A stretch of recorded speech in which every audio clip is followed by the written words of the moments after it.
Hurd, welcome back to Meet the Press.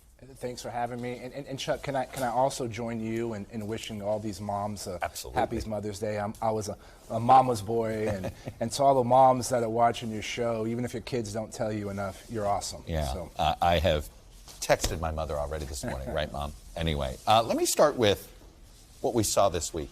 One of your cases for running is that you don't think other people are making an effective case.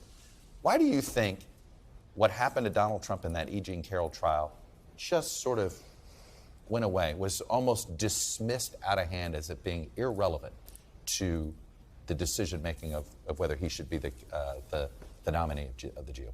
I can't give you a clear answer on why that didn't impact more people, but here's what I do know. Even people that like Donald Trump and were proud to vote for him think that Donald Trump has a lot of baggage that's going to hurt Republicans' chances in 2024. A lot of those voters believe that Donald Trump's mouth gets him in the way and prevents us from talking about issues that matter. You've said at the top of your show, the GOP lost the House in 2018. We lost the Senate and the White House in 2020. The red wave that should have happened in 2022 didn't happen, and all of that is because of Donald Trump.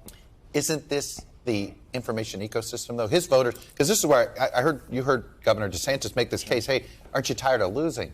But his voters don't believe he lost. Like, this is part of the issue, isn't it?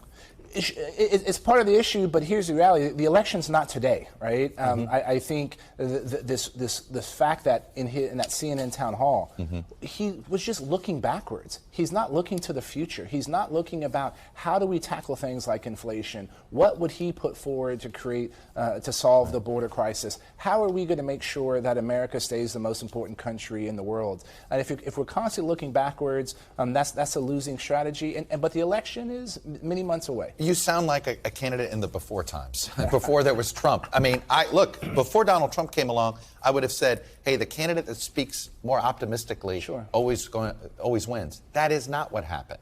He has totally inverted both the idea, if you don't talk about the candidates that don't talk about the future usually get punished.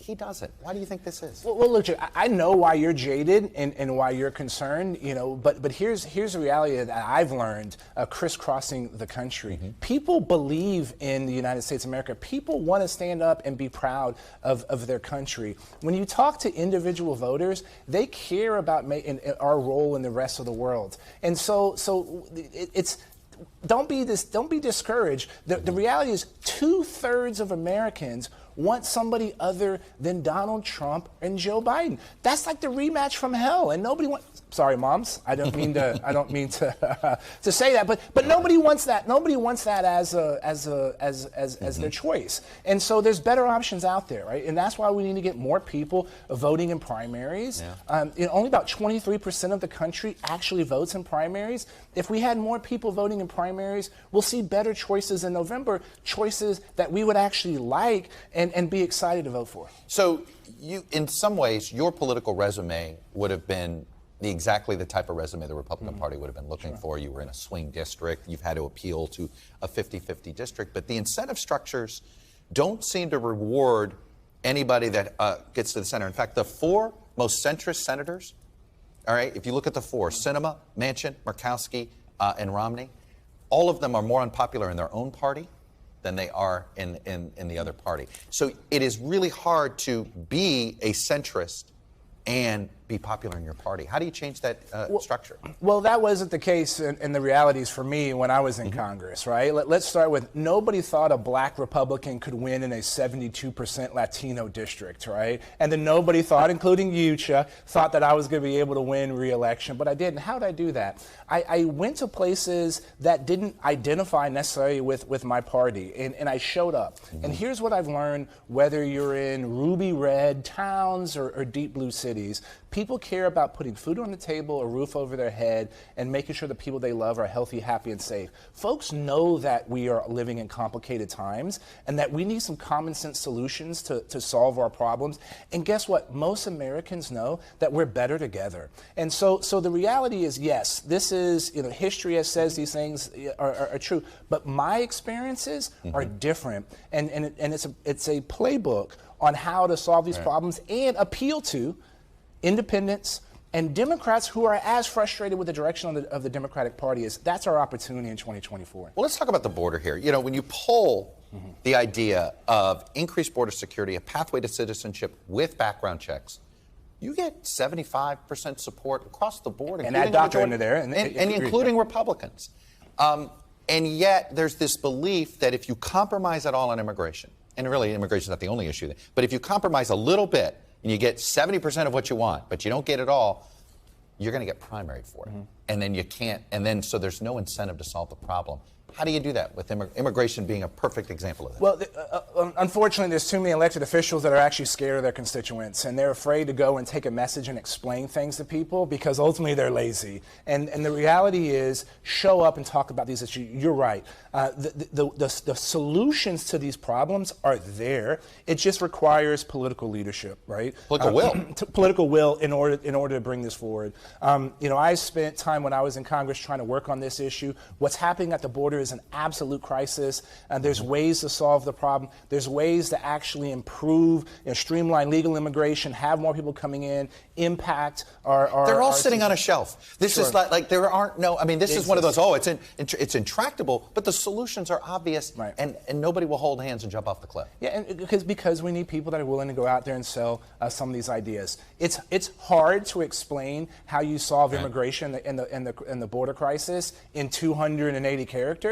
But it requires people to go out and make that case and explain these common sense solutions to these complicated problems. I want to get your reaction to something President Biden said at his commencement at Howard University yesterday. Sure. Take a listen. The most dangerous terrorist threat to our homeland is white supremacy.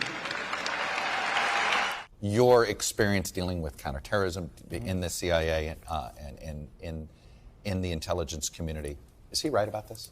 White supremacy is a problem, of course, and it's something that we shouldn't allow and be supportive, and doesn't exist anywhere. It shouldn't be in our institutions, and it shouldn't be in our country. And it's another name to say racism, right? And so yes, when you look at, and I would extrapolate this a little bit further, when you look at most of our senior military advisors, when they have come to Congress and explained what the biggest threat is, they always talk about the threat from within. Oftentimes, it's the chaos in our political process. It's an ability for people to work together and get big things done. And so, yes, look, racism doesn't exist. The fact that the Tree of Life, we're having that. I'm hearing that. I think it's a civil trial.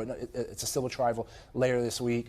We shouldn't see a growth of that. I look at this guy who leaked all of these secrets, and we're learning more about him and what motivated him. And he clearly had some violent tendencies, and there was some. What does the military need to do to improve its vetting process? Because there were plenty of yellow flags about this young man. It is pretty clear to me that a cursory investigation of him, a cursory background check, would have kept him away from these sensitive files.